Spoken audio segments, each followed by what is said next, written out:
સેવા, સુશાસન અને ગરીબ કલ્યાણ સંકલ્પથી સિદ્ધિ સુધીની યાત્રા 11 વર્ષની ઉજવણીના આજના કાર્યક્રમમાં આપણી વચ્ચે ઉપસ્થિત જિલ્લાના સન્માનીય અધ્યક્ષ પરમાદરણીય અનિલભાઈ પટેલ, આપણા ઉત્તર વિધાનસભાના લોકપ્રિય ધારાસભ્ય બેન રીટાબેન, આપણા વક્તા ભાઈ શ્રી ધવલભાઈ, એપીએમસીના ચેરમેન મુરબ્બી શ્રી રમેશભાઈ, તાલુકા પંચાયતના સન્માનીય પ્રમુખ ભાઈ શ્રી મોહબ્બતસિંહજી, સ્ટેન્ડિંગ કમિટીના ચેરમેન બેન પૂજાબેન, મંડળના પ્રમુખ ભાઈ શ્રી નિયલભાઈ, મંડળના સૌ હોદ્દેદારો, આપ સૌ પરિવારના સ્વજનો.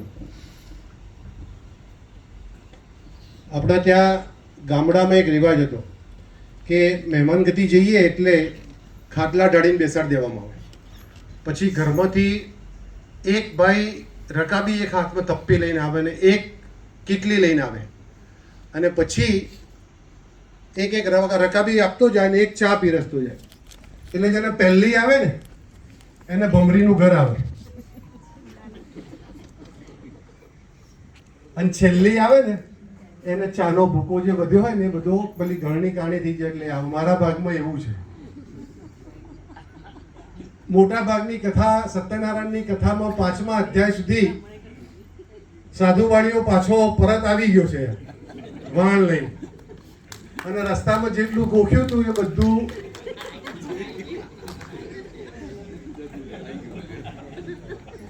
પછી પ્રમુખ સાહેબે કીધું કે ઠોકજો એમ.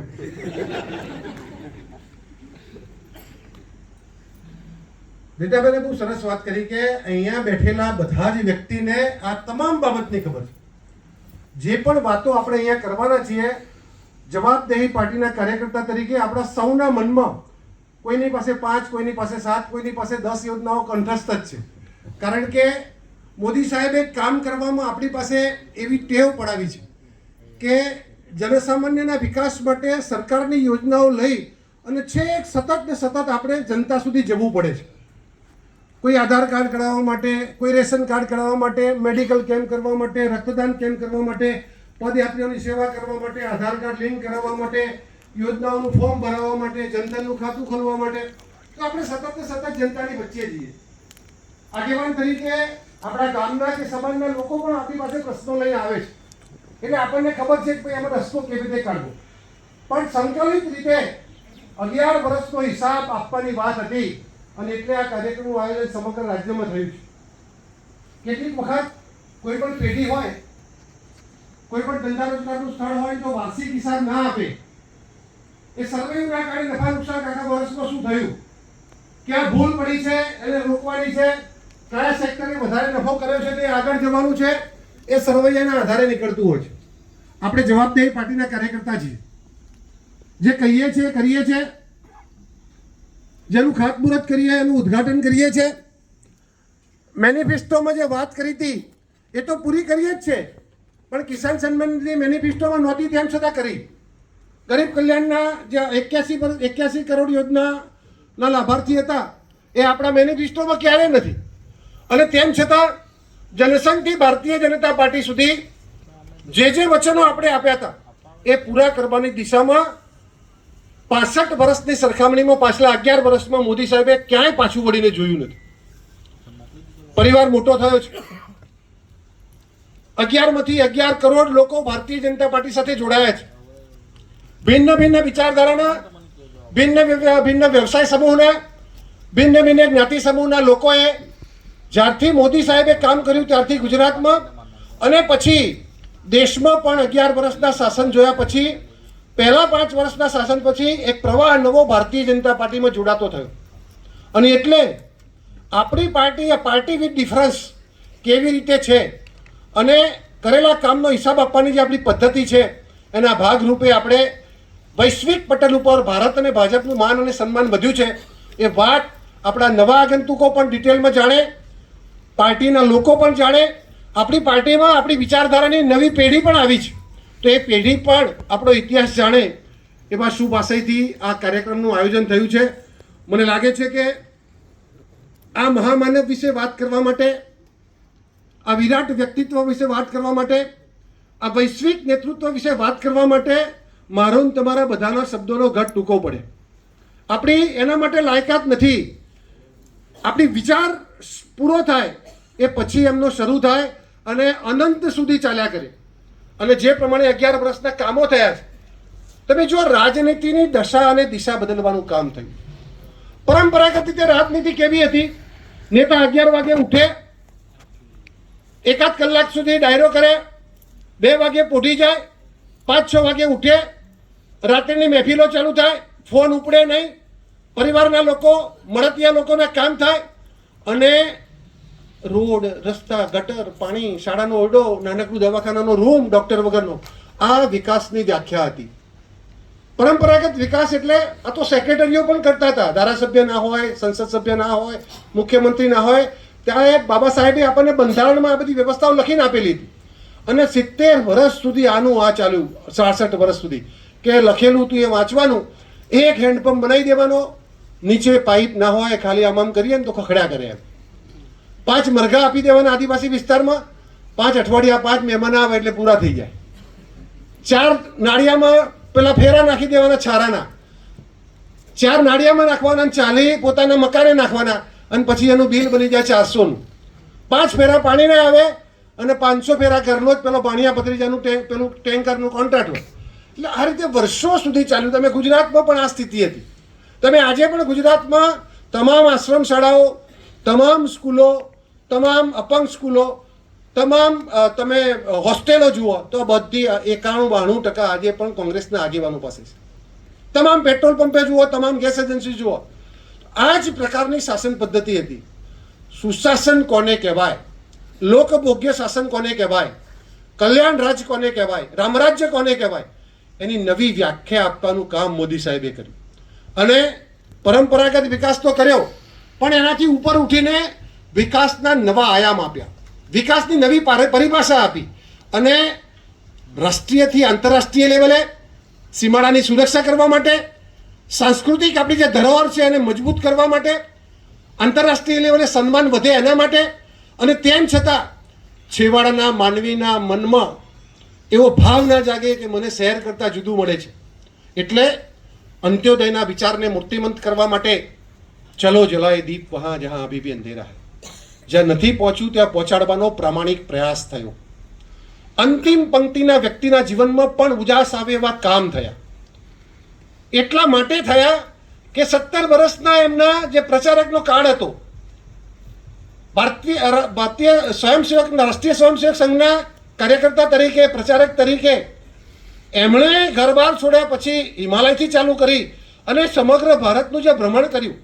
અને એ દરમિયાન જનસામાન્યની જે મુશ્કેલીઓ હતી, ગામડાના ગરીબ મજદૂરની, ગરીબ ખેડૂતની, કારીગરની જે મુશ્કેલી હતી, એમને પોતાને પણ એના પ્રવાસમાં ચાલતા જવું પડે, કોઈના ઘરે ઉતારો હોય તો પલળવું પડે, એના ત્યાં જમવાનું ભોજનનું કીધું હોય પણ લાકડા પલળી ગયા હોય તો કાચી ખીચડી ખાવી પડે, કપડાં ધોવાની વ્યવસ્થા ના હોય, એક ગામથી બીજે ગામે જવાની વ્યવસ્થાઓ ના હોય, સાધનના અભાવે મિટિંગો છૂટી જાય.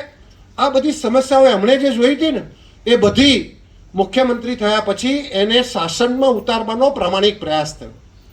મૂળે આપણો વિચાર તો હતો જ કે ચલો જલાએ દીપ જહાં અભી ભી અંધેરા હૈ, તો શહેરો અને ગામડા વચ્ચેનું અંતર ઘટાડવાનો પ્રામાણિક પ્રયાસ થયો. લોકોની જે કલ્પના હતી, અસંખ્ય લોકોએ શહીદી વોરી હતી આઝાદીના ઇતિહાસમાં. તમે દાંડીના સત્યાગ્રહથી શરૂ કરો, બારડોલીના સત્યાગ્રહથી પછી અંગ્રેજોએ જે દમન ગુજાર્યો હતો આપણા ઉપર, અનેક લોકોએ જેલવાસ વેઠ્યો, અનેક ખડકીઓના દ્વાર બંધ થઈ ગયા, અનેક સાદાના સિંદૂર ભૂસાઈ ગયા, અનેક બહેનોનો માડીનો જાયો ગુમાવ્યો. અને આ બધી કારમી વ્યવસ્થાઓ વચ્ચે જ્યારે આપણને આઝાદી મળીને ત્યારે લોકોની અપેક્ષા હતી ગાંધીને સરદારની કલ્પનાનું ભારત બને, અખંડ ભારત બને. ગાંધીજીની કલ્પના હતી ગ્રામ સ્વરાજ બને, સરદાર સાહેબની કલ્પના હતી કે અખંડ ભારત બને. શ્યામાપ્રસાદ મુખર્જીને, દીનદયાળજીની કલ્પના હતી કે સમરસ ભારત બને. આ બધી કલ્પનાઓને સાકાર કરવા માટે નરેન્દ્રભાઈ જે કસર કસી હતી ને, એને શબ્દોમાં વર્ણવવા માટે આપણી પાસે કોઈ શબ્દો, નિશબ્દ છીએ આપણે. એનું ઋણ જેટલું આપણે ઉતારીએ, આપણી પાસે શક્યતાઓ નથી, પણ આપણે એનું જે ઋણ સ્વીકારીએ એના માટે પણ આપણે એની લાયકાત ધરાવતા નથી. તમે જુઓ, તમે બધા એટલા માટે ભાગ્યશાળી છો, હું ને તમે બે. આ રમેશભાઈ અહીંયા બેઠા છે. એક સમય હતો 95 પહેલાનો, 90 પહેલાનો. આ 24 ચોકડીએ સભા કરીને જે ભાગવું પડ્યું હતું, અશોકભાઈ, મનુભાઈ, રમેશભાઈ, કોદરભાઈ, રસિકભાઈ, હું પોતે, એટલો માર પડ્યો તો, એટલો માર પડ્યો તો. ભાજપનો ભ બોલવા માટેની વ્યવસ્થાઓ નથી ગુજરાતમાં. આ ખેસ પહેરીને નીકળીએ રાયપુરથી તો ડભોડા ખિસ્સામાં મૂકી દેવો પડતો. સુરભા ડભોડા આવે ને એટલે ખિસ્સામાં મૂકી દેવાનો, પછી ચિલોડ આવે એટલે પહેરવાનો, એવી સ્થિતિ હતી. એમાંથી રાષ્ટ્રીય સ્વયંસેવક સંઘ, જનસંઘ અને ભારતીય જનતા પાર્ટી આપણા માટે જે સંઘર્ષ કર્યો છે, એક એક કાર્યકર્તાના બરડા તપાસો તમે, 4 ડાઘા પડેલા છે 16ના. એવી સ્થિતિમાં માર ખાવો પડતો હતો. એવી સ્થિતિમાંથી 95માં આપ સૌના આશીર્વાદથી આદરણીય કેશુબાપાના નેતૃત્વમાં ભારતીય જનતા પાર્ટીનો ઉદય થયો અને એક નવા અધ્યાયનો ગુજરાતમાં રાજનીતિનો શરૂઆત થઈ. આપણે આપણા ટાંચા સાધનોની વચ્ચે આપણી પાસે કેન્દ્રની સહયોગ નહોતો અને તેમ છતાં ધવલભાઈએ બહુ વિસ્તૃત વાત કરી. હું એને દોહરાવતો નથી, પણ જનસામાન્યની જરૂરિયાતની બાબતો, રોડ, રસ્તા, ગટર, પાણી, શાળાનો ઓરડો, એ પરંપરાગત રીતે આપણે પૂરું કરી શક્યા. અહીંયા 11 વર્ષની વાત કરવાની છે અને હું આ પૂર્વ ભૂમિકા એટલા માટે મૂકું છું કે ત્યારે આપણી મર્યાદાથી એક શાળા બનાવતા હતા, એક રૂમ બનાવતા હતા. એક રૂમ મળે તો એ ગામ લોકો છે ભાગોળ સુધી સ્વાગત કરવા આવતા હતા ધારાસભ્યોનું. 50,000 કે 1 લાખ રૂપિયાની ગ્રાન્ટ મળે તો આપણે સ્વાગત કરતા હતા, કારણ કે આપણી મર્યાદા હતી. આપણને કેન્દ્રમાંથી સહયોગ નહોતો. અહીંયા ધવલભાઈએ અને રીટાબેને જે વાત કરી એનાથી ઉપર કેન્દ્રમાં સરકાર આવ્યા પછી શું બદલાવ આવ્યો? આપણી પોતાની સરકાર કેન્દ્રમાં આવ્યા પછી ઉપરનો જે પહેલા 5 વર્ષનો ગાળો રહ્યો તો એ સ્વચ્છતા અભિયાન રહ્યું. 5 વર્ષ સુધી લીકેજીસ બંધ કરવાનું, ખાડા પૂરવાનું કામ થયું. 12-15 લાખ કરોડ રૂપિયાના ભ્રષ્ટાચાર રોકી, એ કોલસાના હોય, એ સ્પેક્ટ્રમના હોય, એ આદર્શ સોસાયટીના હોય, એ જીપ કૌભાંડ હોય, એ યુરિયા કૌભાંડ હોય, એ કલમાડીનું કૌભાંડ હોય, આ બધા રોક્યા. 12-15 લાખ કરોડ રૂપિયા એક સાથે આપણી તિજોરીમાં આવ્યા અને પરિણામે આ નવા યુગનો પ્રારંભ થયો. ભારતની દશા અને દિશા બદલાઈ ગઈ.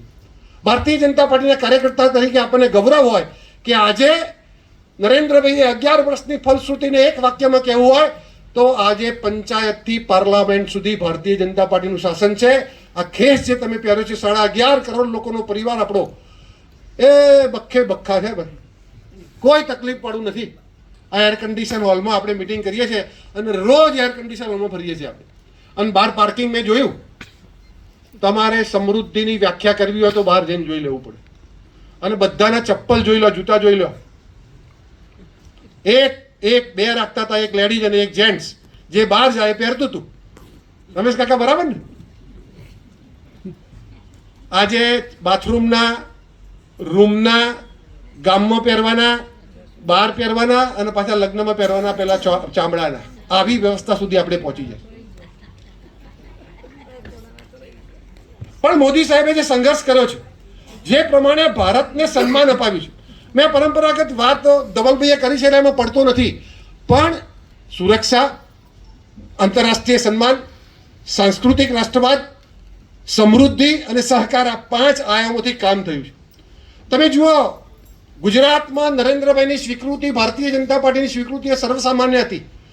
પણ ગુજરાતનો વિકાસ જોયા પછી, ગુજરાતના વિકાસનું રોલ મોડેલ જોયા પછી સમગ્ર દેશના લોકોને એવું થયું કે આપણો વિકાસ પણ ગુજરાતની તર્જ પર થાય. ગુજરાતીઓને મળ્યું છે, અમને પણ મળે. અને એટલે 2013માં ડિસેમ્બરમાં જ્યારે રાષ્ટ્રીય કારોબારીમાં નરેન્દ્રભાઈને ઉમેદવાર તરીકે જાહેર કર્યા અને સમગ્ર દેશમાં એનો ઝંઝાવાતી પ્રચાર થયો, સમગ્ર ગુજરાતના લોકોએ સમગ્ર દેશનો પ્રચાર કર્યો. ઉદ્યોગપતિઓથી મળી અને અન્ય પાર્ટીના લોકોએ પણ ગુજરાત પેટર્નથી દેશનો વિકાસ થાય અપેક્ષાએ નરેન્દ્રભાઈને સમર્થન આપ્યું. અને પરિણામે 14મી મે 2014ના દિવસે ભારતીય જનતા પાર્ટીનું જે ઇલેક્શન થયું અને 26 મે 2014ના દિવસે વડાપ્રધાન તરીકે નરેન્દ્રભાઈ મોદી સાહેબની જે તાસપોશી થઈ, મને લાગે છે કે સમગ્ર વિશ્વની રાજનીતિના ઇતિહાસમાં નવા અધ્યાયની શરૂઆત થઈ. રાજનીતિની નવી પરિભાષા શરૂઆત થઈ, વિકાસની નવી વ્યાખ્યાની શરૂઆત થઈ અને ભારત અને ભાજપ એની ઓળખ સમગ્ર વિશ્વના પટલ ઉપર કરવાની શરૂઆત આ 26મી મે 2014ના દિવસે. તમે જેટલા પણ જન્મદિવસ બનાવો, જેટલી પણ એનિવર્સરી મનાવતા હોય ને, આ ભેગો એક દિવસ મારી એક વિનંતી છે કે પ્રત્યેક હિન્દુસ્તાનવાસી માટે આ એક ઐતિહાસિક દિવસ છે. મોદી સાહેબ પોતે વડાપ્રધાન છે ને એટલે આ વાત નથી કરતા, એ એમની મોટાઈ છે. બાકી ગાંધી જયંતિ, સરદાર જયંતિ, આંબેડકર જયંતિ, શાસ્ત્રી જયંતિ કે બલરામ જયંતિ, આની સાથે સાથે આવનારા દિવસોમાં આ તારીખ એક ઉમેરવી પડે એવું ગૌરવવંતું કામ અને એવું મહાન કામ આ દિવસથી આ દેશમાં શરૂ થયું છે. ખૂબ વાતો અહીંયાથી થઈ છે. અહીંયા પેમ્ફલેટમાં, ટીવી મીડિયામાં કે ઇલેક્ટ્રોનિક મીડિયામાં પણ આપણે વાતો સતત ને સતત વાગોડીએ છીએ. પણ સંકલિત સ્વરૂપે આપણે વાત કરવી હોય તો સમગ્ર દેશે ગુજરાત પેટર્નથી વિકાસ થાય એના માટે આપણને સમર્થન આપ્યું. પણ સાથે સાથે સમર્થનનો બીજો મુદ્દો 5 વર્ષ પછી ભારતીય જનતા પાર્ટીમાં જે લોકો જોડાતા થયા, અન્ય પાર્ટીઓએ આપણને સમર્થન આપવાનું શરૂ કર્યું. અન્ય પાર્ટીના નેતાઓ ભાજપમાં જોડાયા, રિટાયર્ડ અધિકારીઓ ભાજપમાં જોડાયા, સમાજ જીવનના આગેવાનો ભાજપમાં જોડાયા. 5 વર્ષ પછી શરૂ થયું. 5 વર્ષનું શાસન આપણે જે જવાબદેહી કાર્યવાહી કરી, અને તમે જુઓ સુરક્ષાનો મામલો એવો હતો, ભારત પાકિસ્તાન, ભારત ચીન સીમાડાઓ જે સરકતા હતા એના પરિણામે અસલામતીની જે ભાવના હતી આપણે, અને ડોઝિયર આપીને નિવેદન કરીને અટકી જનારા લોકો, નેતાઓ હતા, એનાથી કંટાળી અને સમગ્ર દેશના લોકોએ નરેન્દ્રભાઈને સમર્થન આપ્યું. આપણે 282 થી 330ની યાત્રા થઈ, એમાં સુરક્ષાનું જે પગલાં લેવાયા, બેને વાત કરી એ પ્રમાણે પુલવામા હોય, ઉરી હોય, આજે અત્યારે પહેલગામ જે બન્યું, એમાં જે પ્રમાણે એમણે ત્વરિત નિર્ણય કર્યો. મેં હમણાં એક પોસ્ટ મૂકી હતી, ઘોડો તો સારો હોય પણ અસવાર પણ સારો જોઈએ. નરેન્દ્રભાઈએ જે રીતે એનું ડિફેન્સનું સ્ટ્રેન્થનિંગ કર્યું હતું અને સેનાઓના વડાને એમણે જે છૂટ આપી હતી એ પોતે મોનિટર કરતા હતા, પણ ત્રણેય સેનાઓના વડા અને ચીફ ઓફ ડિફેન્સ સ્ટાફને જે છૂટ આપી હતી કે તમારે જે કરવું હોય એ કરવાનું, એટલે ઘોડો તો સારો હોય પણ અસવાર પણ સારો જોઈએ. અને એની બીજી સાબિતી એટલા માટે મળી કે આપણે જે એર ડિફેન્સ સિસ્ટમ S-400 રશિયાની બનાવટની, એનાથી આપણે પાકિસ્તાનના બધા ડ્રોન તોડ નાખ્યા. એમાં તુર્કીના હતા, પાકિસ્તાનના પોતાના હતા, ચીનના હતા. આ બધા લોકોએ સસ્તા વેચાતા એ પછી ખબર પડી. આ રશિયાની બનાવેલી એર ડિફેન્સ સિસ્ટમ આપણા લોકોએ એના તમામ 700 ડ્રોન તોડ નાખ્યા, અને યુક્રેને મોકલેલા ડ્રોન રશિયા પોતાની ડિફેન્સ સિસ્ટમથી ના તોડી શક્યું, અને ત્યાં મોટી ખાનામરખી થઈ ગઈ. એટલે અસવાર પણ મજબૂત જોઈએ. નરેન્દ્રભાઈ અસવાર હતા ને એટલે આપણે એમાં સફળ થયા. અને એના પહેલા દેશમાં 15 દિવસ ચાલે એટલો દારૂગોળો નહોતો. 2014માં 15 દિવસ ચાલ્યો. બુલેટ પ્રૂફ જેકેટો નથી, એની પાસે જીપો નથી, એની પાસે દારૂગોળો નહોતો, એની પાસે ચીફ ઓફ ડિફેન્સ સ્ટાફ નહોતા. તો સેનાનું સ્ટ્રેન્થનિંગ કરવાનું કામ એ હદે કર્યું કે એક સમયે આપણે બેગન એટલે ભેખારી દેશ હતો, વાપરેલા હાલતા હતા. જેમ ચીને, તુર્કીએ, પાકિસ્તાને વાપરેલા આપ્યા ને, એમ આપણને પણ જે આપતા હતા એ જૂના આપતા હતા, કટાઈ ગયેલા. આજે ભારત 29,000 કરોડની નિકાસ સાથે વિશ્વમાં એક મોટી ડિફેન્સ તાકાત બની ગયું. અને એના કરતાં આગળ સ્વદેશી દાહોદમાં પણ આવ્યું, હમણાં પંચમહાલમાં, હાલોલમાં એક ડિફેન્સ સિસ્ટમ બનવા જઈ રહી છે. તો અનેક મોરચે ડિફેન્સમાં આપણને એવી રીતે મજબૂત કર્યા કે પાકિસ્તાનમાં જઈને મારી આવીએ આપણે. જુહાપુરા નહોતું જવાતું, કાલે વાત કરી હતી ને આપણે. જુહાપુરામાં એસટી બંધ કરી દીધી હતી ને રમેશભાઈ. એ લોકો એસટી નહોતા નીકળવા દેતા કોંગ્રેસના શાસનમાં. બાવડા, ધંધુકા, ધોળકા, બાવડાથી આગળથી આવવાનું ને રાજકોટવાળાને તો આમ ફરીને આવવું પડતું હતું. પ્રકાશ કોલેજમાં જવાતું નહોતું, પ્રકાશ બીએડ કોલેજમાં, ત્યાં લોકો રોકી લેતા હતા. એની જગ્યાએ કાશ્મીર તો લઈ જ લીધું, પણ છેક પાકિસ્તાનમાં જઈને મારવાની સ્થિતિનું નિર્માણ કર્યું. એટલે એ સુરક્ષાના મામલે આપણે જે સિદ્ધિ હાંસલ કરી છે એના પછી તરત જ બીજો મુદ્દો જે ટચી હતો એ આંતરરાષ્ટ્રીય આપણને જે સ્વમાન મળ્યું. અહીંયા વાત કરતા હતા ધવલભાઈ કે G20 સમિટનું આપણે આયોજન કર્યું. આયોજન નહીં, નેતૃત્વ કર્યું. સમગ્ર વિશ્વમાં મેં વાત કરી હતી કાલે કે કોઈ વડાપ્રધાન જાય ને, આપણે એનું નામ દઈને એને નાનો નહીં પાડવો, પણ ફોટામાં શોધવા પડતા હતા. પેલા વેટર ફરતા હોય ને આગા પાછળ થતા હોય, મુખ્ય 5 લોકો ફરતા હોય અને આપણા વડાપ્રધાનને શોધવા પડે એવી સ્થિતિ હતી. આજે નરેન્દ્રભાઈ આવવાના હોય અને કેટલાક દેશો તો છે કે એરપોર્ટ પર લેવા હોય વડાપ્રધાન, એરપોર્ટ પર લેવા. અહીંયા હાઉસમેનનું રેડ કાર્પેટ સ્વાગત થાય. અમેરિકાની સેનેટમાં કાળા લોકોને પ્રવેશ, ઇન્ડિયન લોકોને પ્રવેશ નહોતો, આમ તો વિઝા નહોતા આપ્યા. એવા લોકોએ નરેન્દ્રભાઈનું ત્યાં 45 મિનિટનું પ્રવચન થયું. 24 વખત આ દોઢિયાઓએ ઊભા થઈને તાલીઓ પાડી. 11 વર્ષમાં આમાં કઈ ઘટક કહેવાય? 24 વખત ઊભા થઈને તાલીઓ પાડીએ. એ વિડીયો આપણે બધાએ જોયો છે. પપુઆ ગિનુઆના વડાપ્રધાને નરેન્દ્રભાઈના પગે લાગ્યાનો ફોટો તમે બધાએ જોયો. આપણા છોકરો આપણને પગે નહીં લાગતો બાબા, લાગે છે? કોઈ દેશનો વડાપ્રધાન નરેન્દ્રભાઈ, આ નરેન્દ્રભાઈનું સન્માન નથી, આ ભારતનું સન્માન છે. એ આપણી પાર્ટીનું સન્માન છે, આપણા સમગ્ર દેશનું સન્માન છે. અને એટલે 19 જેટલા એમને સર્વોચ્ચ સન્માનો મળ્યા. આપણો જેમ ભારત રત્ન છે એવા એ દેશનો પોતાનો સર્વોચ્ચ સન્માન એ નરેન્દ્રભાઈને મળ્યો. વિશ્વના કોઈ પણ નેતાને 5 કરતાં વધારે સર્વોચ્ચ સન્માન નથી મળ્યા. આખા વિશ્વમાં નરેન્દ્રભાઈ ડંકો વગાડી દીધો. અને આ હમણાં આગા પાછા થાય ને અમેરિકા વડા, આપણે બીજા લેવલ લાઈનમાં ઉભા રહીએ છીએ. તમે જો આવનારા દિવસોમાં આખી સ્થિતિ બદલાઈ જવાની છે. એટલે વૈશ્વિક સન્માનની જે બાબત હતી, બ્રિક્સ બેંકની સ્થાપનાની વાત હોય, યુનોમાં આપણા અવાજની વાત હોય, યુનાઇટેડ નેશનમાં કાયમી સભ્યપદની વાત હોય, આંતરરાષ્ટ્રીય ફોરમમાં ક્યાંય જવાનું હોય તો નરેન્દ્રભાઈની રાહ જોવામાં આવે એવી સ્થિતિનું નિર્માણ થયું છે. મને લાગે છે કે ભારત અને ભાજપ માટે તમે ને મેં જેટલા પણ નાના મોટા કાર્યક્રમો કરી અને પોતાના સમયનું દાન આપ્યું છે, નરેન્દ્રભાઈની આ સિદ્ધિ સમગ્ર વિશ્વમાં સર્વોચ્ચ સિદ્ધિ છે. 11 વર્ષની ઉપલબ્ધિમાં સૌથી મોટું જો કોઈ ઉપલબ્ધિ હોય. રોડ, રસ્તા, ગટર, પાણી, શાળાનો ઓરડો તો આપણી પરંપરાગત વિકાસની પ્રક્રિયા છે. પણ સુરક્ષા અને સ્વમાન એ ભારતને આટલા વર્ષોમાં જે મળ્યું છે, મને લાગે છે કે ન ભૂતો ન ભવિષ્યતિ. તમે હવે આની કલ્પના નહીં કરી શકો. આવો નેતા પણ તમને મળે, એ ભાજપમાં પણ મળે, મને લાગે છે કે નેક્સ્ટ ટુ ઇમ્પોસિબલ. એવા નરેન્દ્રભાઈએ જ્યારે આપણી પાસે જે પણ આ 11 વર્ષમાં આપણે સાથે રહી અને સંકલ્પથી સિદ્ધિ સુધીની યાત્રામાં આપણે સહયાત્રી બન્યા છે, મને લાગે છે કે આપણા સૌના માટે ગૌરવની ક્ષણ છે. ત્રીજી બાબત, માત્ર ભૌતિક વિકાસ, માત્ર આંતરરાષ્ટ્રીય ફલક ઉપર સફળતા, માત્ર સીમાડા ઉપરની સફળતા, પણ સાથે સાથે ભારતની જે સંસ્કૃતિ છે, આપણી જે પરંપરાઓ છે, આપણી જે માન્યતાઓ છે, આપણી જે ગુરુકુળ પરંપરા છે, આપણી જે દેવી દેવતાઓની પરંપરા છે, એને પણ એનું સ્ટ્રેન્થનિંગ કરવાનું કામ આ સદીમાં સૌથી વિશેષ જો થયું હોય, લગભગ 90% કામ મોદી સાહેબે કર્યું. એક સમય હતો કે સોમનાથના મંદિરનો જીર્ણોદ્ધાર કરવા માટે રાષ્ટ્રપતિ ન આવે એના માટે નહેરુજીએ કેબિનેટ બોલાવી હતી. સરદાર સાહેબની ખૂબ ઈચ્છા હતી એનો જીર્ણોદ્ધાર કરવાની, પણ કેબિનેટ સરકાર એની સાથે સંમત નહોતી.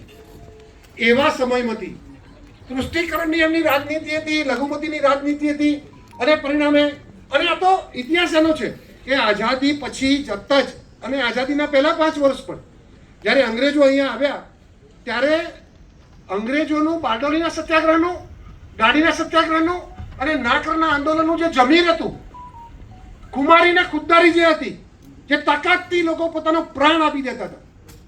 તમે સૈનિકો તમે જુઓ તો એ પ્રમાણે નીકળે કે આવજો એમ કહીને ઘરેથી નીકળતા હતા. એવા લોકોનું જમીર જોઈ અને વાઇસરોયે પૂછ્યું કે આ લોકોને કંટ્રોલ કરવા હોય તો શું કરવું પડે. એટલે એને 2 વાત કરી હતી કે એમનામાંથી ફૂટેલા થોડા આપણે સૈનિકો આમાં ભરવા પડે, એમની જોડે જ મરાવવા પડે, એટલે આપણને ઓળખી ના જાય. અને બીજું અગત્યનું કામ કે વેદો, ઉપનિષદો, મહાભારત, ગીતા અને રામાયણમાં એટલી બધી તાકાત છે, એના જે સાંસ્કૃતિક વારસો છે એમાં એટલું બધું પડેલું છે, સંસ્કૃત ભાષાની સમૃદ્ધિ એટલી બધી છે. જો તમે આ લોકોને જ્યાં સુધી ગીતા વાંચવા દેશો ત્યાં સુધી હારશે નહીં, જ્યાં સુધી એને ઉપનિષદ વાંચશે ત્યાં સુધી હારશે નહીં. અને એટલે મેકોલને ત્યાંથી સ્પેશિયલ અહીંયા ડેપ્યુટ કરી અને અંગ્રેજીના રવાડે આપણને ચડાવી દીધા. સંસ્કૃત ભાષા આપણે એમાંથી દૂર થઈએ. સંસ્કૃતમાં યોગ છે, સંસ્કૃતમાં આયુર્વેદ છે, સંસ્કૃતમાં મિલેટ છે, અને સંસ્કૃતમાં આપણી આંતરિક વિકાસની શક્તિઓને બહાર લાવવાની તાકાત છે. એ આપણને નથી સમજાઈ, એ લોકોને એ વખતે સમજાઈ ગઈ હતી. અને એટલે મેકોલને અહીંયા મોકલીને આપણે અંગ્રેજીના રવાડે ચડાયા હતા. એટલે આપણને આપણી સંસ્કૃતિથી દૂર કરવાનો ભરપૂર પ્રયાસ કર્યો તેમણે. પણ આજે પાઠ્યપુસ્તકમાં સંસ્કૃત ભણાવવાની શરૂઆત જો કોઈએ કરી હોય તો નરેન્દ્રભાઈ દામોદરદાસ મોદી. દિલ્હીના બધા રસ્તાઓના નામ બદલી નાખ્યા. તમે જોયું, ઔરંગઝેબ માર્ગ હતો, શારજહાં માર્ગ હતો, અકબર માર્ગ હતો, આ બધું હતું ને. ધીરે ધીરે રેલવે સ્ટેશનોના નામ, માર્ગોના નામ, ઇમારતોના નામ, એટલે આપણને એ પ્રભાવમાંથી બહાર કાઢવા માટેનો પ્રયત્ન પાઠ્યપુસ્તકથી ચાલુ કર્યો. વેદો ઉપનિષદો ભણાવાય, સંસ્કૃત ભણાવાય, અને આપણા પૂર્વજોના જીવન ચરિત્રો પણ સરદાર સાહેબ, ગાંધીજી, સુભાષચંદ્ર એ બાજુમાં હતા. નવા પાઠ્યપુસ્તક મંડળમાં 5-7 વર્ષથી આપણને ઉમેરવાનું ચાલુ કર્યું. બાબા સાહેબનું બંધારણ આપણને ભણાવવાનું ચાલુ કર્યું. એટલે પછી તમારી જે દર્શન પદ્ધતિથી, પૂજા પદ્ધતિથી અને પુનઃ પ્રસ્થાપિત કરવાનું કામ થયું. સોમનાથથી શરૂ કરી અને 500 વર્ષ જૂનો આપણો રામ મંદિરનો જે પ્રશ્ન હતો, એક પણ ટીપું લોહીનું વવડાવ્યા વગર, એક પણ ટીપું, કેવી સરસ પદ્ધતિથી આપણે માગી હતી 2.5 એકર અને 61 એકર લઈ લીધી, સમજી લો. આ બીજો શિલાન્યાસ, 5મી જૂને બીજો શિલાન્યાસ આપણે પૂરો કર્યો. અને આપણા સૌના આરાધ્ય દેવ, આપણી સૌની આસ્થાનું કેન્દ્ર ભગવાન રામ એ પોતાના ઘરમાં બિરાજે એવું અભૂતપૂર્વ કામ મોદી સાહેબે કર્યું. અને પછી અટક્યા વગર કાશી વિશ્વનાથ, ઉજ્જૈન મહાકાલ, મહાકાળી મંદિર પાવાગઢ, અંબાજી મંદિર, તમે આ બહુચરાજી મંદિર હમણાં સૌથી ઊંચું મંદિર બને છે. તો ગુજરાતના તમામ મંદિરો, શીખો માટે કરતારપુર કોરિડોરનો ખુલ્લો મૂકવાનું કામ, તમે બિરસા મુંડા ભવન બનાવવાનું કામ, બાબા સાહેબ આંબેડકરની પંચતીર્થ બનાવવાનું કામ. તો આપણા લોકોને, સર્વ સમાજના લોકોને આપણી આસ્થા, અસ્થિ પરંપરા, આપણી સંસ્કૃતિ, આપણા રાષ્ટ્રવાદ સાથે જોડી અને એની તાકાતને પુનઃ પ્રસ્થાપિત કરવાનું, એના જમીરને પુનર્જીવિત કરવાનું કામ કર્યું. ભારતીય તરીકે આપણી જે ઓળખ હતી, 11 વાણમાં ભરીને અંગ્રેજો લઈ ગયા હતા, એટલું બધું સોનું, રૂપું, જવેરાત, કે લોકો એવું કહેતા ભારત ભિખારી દેશ થઈ ગયો. અને તેમ છતાં પણ એટલું બધું લૂંટાવ્યા પછી પણ ખૂબ ઝડપથી ઊભો થયેલો કોઈ દેશ હોય એનું નામ ભારત છે. અને એને અનેક ગણી તાકાતથી પુનઃ પ્રસ્થાપિત કરવાનું કામ આ 11 વર્ષમાં નરેન્દ્રભાઈ મોદીએ કર્યું. તમામ સાંસ્કૃતિક ધરોહરને મજબૂત કરી અને સુરક્ષા, રાષ્ટ્રીય સન્માન, આંતરરાષ્ટ્રીય સન્માન અને આ સાંસ્કૃતિક ધરોહર સાથે સાથે સુશાસન અને સેવા. તમે જુઓ કે ગામમાં રહેવાનું એટલે દીકરી કોઈ દે નહીં. આજે પણ એવી સ્થિતિ. કોઈના બાયોડેટામાં લખેલું હોય કે દીકરો ખેતી કરે છે તો રીટાબેન એની મમ્મી જ બાયોડેટાની દીકરીને ના બતાવે, એવી સ્થિતિ હતી. આજે ગામડું 24 કલાક વીજળીથી શરૂ કરી અને દેશના 40% ગામડાને મુખ્ય જોડતો રોડ નહોતો 2014માં. આજે 99% ગામડા રોડથી જોડાયેલા થઈ ગયા. નેશનલ હાઈવે અને સ્ટેટ હાઈવેની સંખ્યા ડબલ અને 3.29 લાખ કરોડ ગ્રામીણ રોડ, 3.29 લાખ કરોડ કિલોમીટર એ રોડ, ગ્રામીણ રોડ તમે જુઓ તો ગામમાં, કોઈ પણ ગામમાં નીકળો 4 બાજુથી નીકળાય એવી સ્થિતિ થઈ ગઈ. તો ગામડાનો વિકાસ થયો, 24 કલાક ત્યાં વીજળી મળી, રોજગારીની તકો મળી અને પરિણામે હેક્ટરમાં હતું એ વીઘામાં થયું, વીઘામાં હતું એ વારમાં થયું, અને પંકજભાઈ જેવા વારમાંથી મીટરમાં, ફૂટમાં કરી દીધું. અને એટલી બધી તેજી આવી. આપણે તો મા ઉમા ખોડલની કૃપા, સદારામ બાપાના આશીર્વાદ અને એ તમારા લીલા લહેર છે રિંગ રોડની ચારે બાજુ. માત્ર અને માત્ર આમાં કંઈ કોઈએ નવું કર્યું છે? ભાજપની સરકાર આવી, નિયમો બદલ્યા, નીતિઓ બદલી, વ્યવસ્થાઓ બદલી, ઇન્ફ્રાસ્ટ્રક્ચરનું ડેવલપમેન્ટ કર્યું, જીઆઈડીસી બનાવી, રોજગારીની તકો આપી, મોટા ઉદ્યોગો લાયા. એ ટાટા લાયા, મારુતિ લાયા, હોન્ડા લાયા, જનરલ મોટર લાયા. તમે લોકોએ કાઢી મૂકેલા અને આપણા લોકોએ વસાયા. અને તમે સાણંદથી, તમે બહુચરાથી મળીને ધંધુકા ધોલેરા સુધી જાઓ તો એટલા બધા રોજગારીની તકો ઊભી થઈ છે. તો મને હમણાં ટીવીમાં કોઈ કહેતું કે બેકારી એટલી બધી છે, કામ નહીં મળતું. મેં કહ્યું મારે એક પ્લમ્બર જોઈએ, મોકલો ને 1000 રૂપિયા આપો. એક એસી રિપેરિંગ વાળો જોઈએ, મોકલો ને 1000 રૂપિયા આપો. એક કામવાળી જોઈએ. તમે એક ટેલર જુઓ, કાલે એક ટેલર જોતો હતો, કામવાળી તે ઇન્ટરવ્યુ લેતી હતી શેઠાણીનું. કેટલા રૂમ છે કે ટીવીમાં રિચાર્જ કરાયેલું છે. મને ગરમી બહુ લાગે છે, હું પોતા કરતા એસીમાં જ રહીશ, એસી ચાલુ કરીશ અને અનુપમા આવે ને એટલે હું મૂકી દઈશ ને પેલા સિરિયલ જોઈ લઈશ. અને 4 માણસની આપણી વાત, મહેમાન આવશે એ દાડાનો જુદો પગાર. અને તમે કહો બેરોજગારી.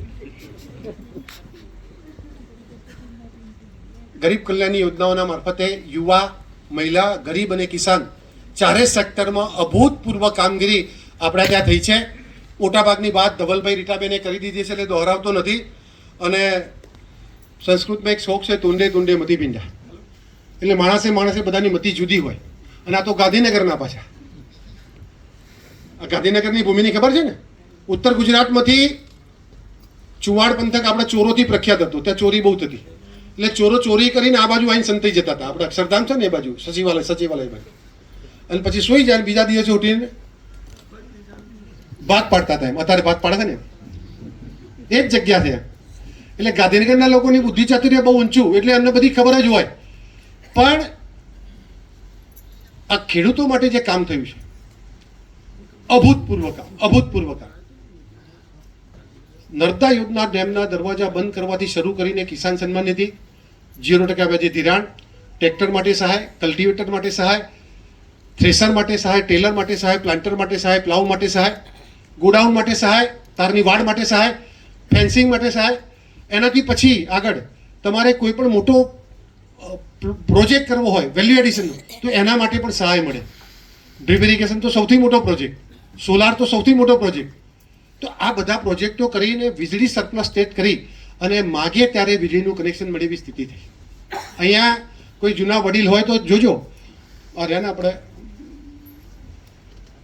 વીજળીનું કનેક્શન માગો એટલે પહેલાં અરજી કરવાની, પૈસા ભરવાના, પછી બોર બનાવવાનો, બોર બતાવી દઈએ પછી વેઇટિંગમાં નંબર ચડે અને વહેલામાં વહેલું 6-7 વર્ષે મળતું હતું. અડધો બોર ફેલ થઈ જાય રમેશભાઈ, બરાબર? તમે જિલ્લા પંચાયત હતા આપણે આંદોલન કર્યું હતું. અડધો બોર ફેલ થઈ જાય, પાણીનો આવરો બંધ થઈ જાય, માટી જામ થઈ જાય. બેંક ઓફ ઇન્ડિયાના લોનના હપ્તા હોય તો જેટલું પાકે એટલું લોનમાં ભરી દેવું પડે એવી સ્થિતિ હતી. મોદી સાહેબ આયા પહેલાં જ એ કર્યું કે બોર નહીં બનાવવાનો, ખાલી અરજી કરવાની, વેઇટિંગમાં નંબર આવે, પછી તમારો નંબર આવે એટલે 3 મહિના પહેલાં તમને કહેવામાં આવે કે તમે બોર બનાવો. એક સુશાસનનો નમૂનો શું કહેવાય? આમાં સરકારે કંઈ આપ્યું નથી. માત્ર ખેડૂત વ્યાજના લોનમાંથી બચી ગયો. 8 વર્ષ જે બોર મફત પડી રહેતો હતો એની લાઈફ 8 વર્ષ વધારે વાપરવા મળે. પેલા કાણા સ્ટેન્ડર્ડના પૂરી જતા હતા, સારું પાણી મળે, સારી ખેતી થાય. દિશા જોઈએ એના માટે. એના માટે વ્હીલ જોઈએ કે ખેડૂતો માટે, ગામડા માટે, ગરીબ માટે, કારીગર માટે મારે કંઈક કરવું છે. અને એટલા માટે કે વડાપ્રધાન બન્યા પછી 17મા દિવસે જ 8 વર્ષથી દરવાજા બંધ પડ્યા હતા. આનંદીબેને બનાવેલા જ હતા, તૈયાર જ રાહ જોતા હતા. અને એ પણ મંજૂરી નથી મળીને દરવાજા તૈયાર રાખવાની ભારતીય જનતા પાર્ટીની દ્રષ્ટિ કેવી કહેવાય. અને એના એ દિવસે આનંદીબેન જુનાગઢથી આવી, 11 વાગ્યાથી આવીને 2 વાગે સીધું મુહૂર્ત કરે લગાવવાનું. ત્યાં 11 વાગે મંજૂરી મળાવી, 2 વાગે લગાવવાનું ચાલુ થઈ જાય. ખૂબ બાકી છે પણ કર્યું છે, તમારે ધ્યાન રાખવું પડે. ખેડૂતોને મુશ્કેલી જરૂર છે, પણ 18% વ્યાજ, 18%. અને 31મી માર્ચે ના ભરીએ એટલે 5% દંડીય વ્યાજ હતું. અને તો સહકારી વ્યવસ્થા આવી ત્યારે એને પેલા સાહુકારના ત્યાં જતા હતા ત્યારે પાઘડી ઉતારવી પડતી હતી. શેઠ બેઠા ડેલી ઉપર ખુરશીમાં તો નીચે પગમાં જઈને બેસવું પડે ને વિનંતી કરવી પડે. ના પાડે એટલે પાછા 2 વખત 2 આગેવાનને લઈને જવાનું, એ જામીન કરવાના. 20,000 માગ્યા હોય તો 10,000 આપે, 1,000 રૂપિયા વ્યાજના એડવાન્સ કાપી લે, 9,000 મળે. એમાંથી આજે મોદી સાહેબે પહેલાં 3 લાખ સુધીનું અને આજે 5 લાખ રૂપિયા સુધીનું ધિરાણ તમને વ્યાજે મળે એવી સ્થિતિનું નિર્માણ કર્યું છે. કોઈ કહેતા નહીં 5નું થયું નહીં, થોડીક વાર છે, થઈ જશે. 3નું થઈ ગયું.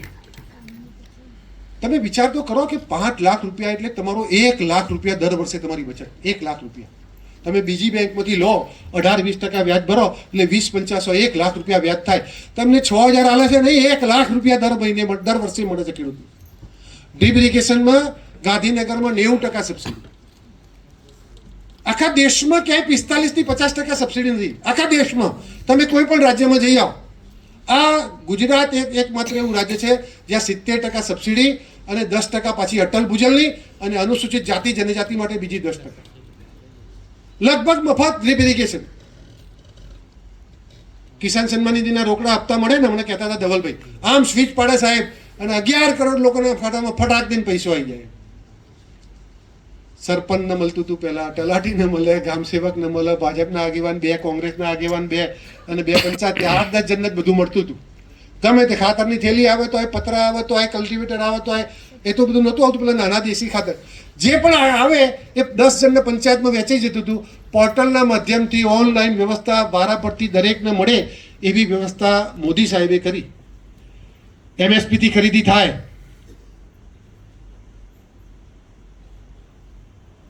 નાની સિંચાઈની 52 જેટલી યોજનાઓ ગુજરાતમાં નવી ચાલુ થઈ.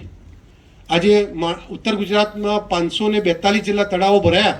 આજે મને ચરાડાથી પંકજભાઈનો ફોન હતો કે તળાવ તો ભરાયું હતું પણ ખાલી થઈ ગયું છે, હવે ફરી ભરાવડાવો એમ. 12 લાખ હેક્ટરમાં ઉનાળામાં સિંચાઈ.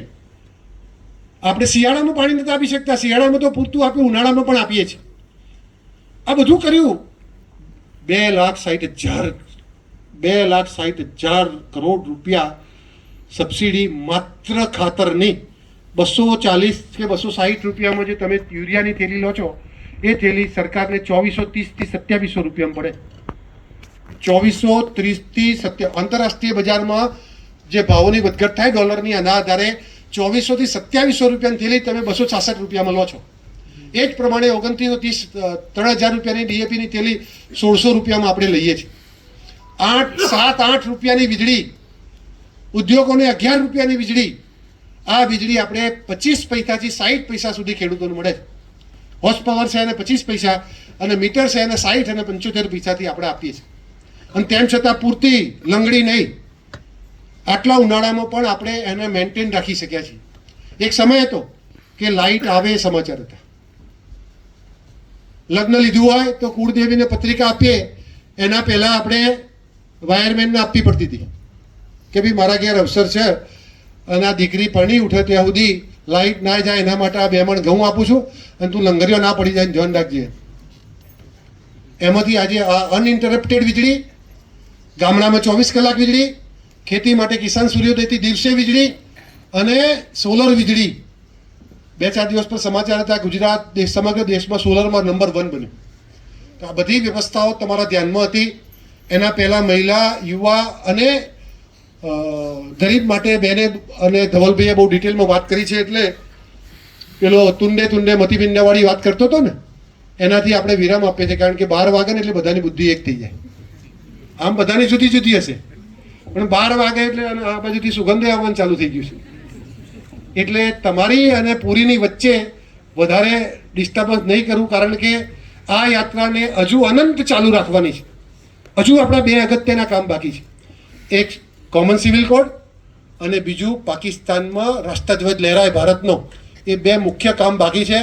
એટલા માટે ખૂબ નવું લેસન લઈને પ્રમુખ સાહેબ આવવાના છે. એટલે હું હેન્ડ ઓવર કરું છું. અસ્તુ ભારત માતા કી જય.